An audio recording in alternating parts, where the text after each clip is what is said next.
Thanks for joining us tonight.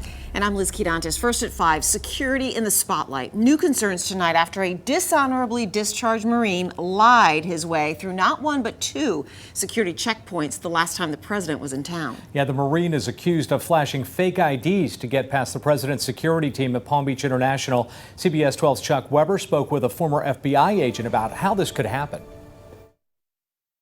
It's pretty much a big, blown out of proportion mix of everything. Brandon Mark Magnan today, moments after entering a not guilty plea in federal court.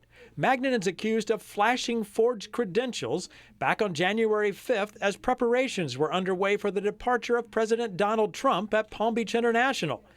Federal agents say Magnan identified himself as security for Marine One, the presidential helicopter, and his ID had the seals of the U.S. Marine Corps, an executive flight detachment.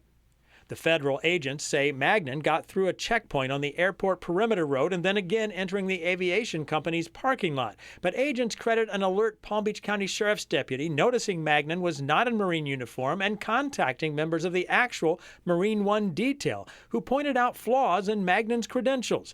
Agents say they eventually learned Magnan had been dishonorably discharged from the Marines 10 years earlier. In fact, you'll find Magnan on the state's sex offender registry based on a sex offense in the military. We are going to talk some as soon as we get the okay from the attorney. You would have to wonder, was this perhaps a test run, a trial run to see how far he could get? Former FBI agent Stuart Kaplan, now a private attorney in Palm Beach Gardens.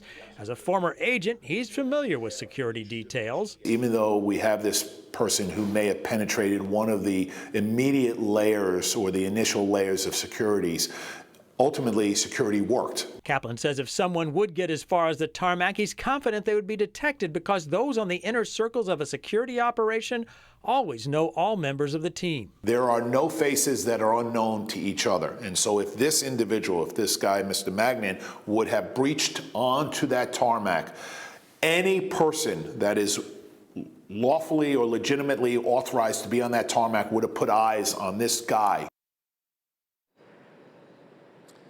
And so, Mr. Kaplan, they're pretty confident in our security system. And it's right out here on the tarmac behind me where Air Force One was parked back on January 5th. Now, a grand jury has indicted Mr. Magnan on 3 separate counts of impersonating an officer, fraudulent use of government seals, and entering a restricted area. If convicted as charged, he faces a maximum of 9 years in federal prison. Live at Palm Beach International, Chuck Weber, CBS 12 News.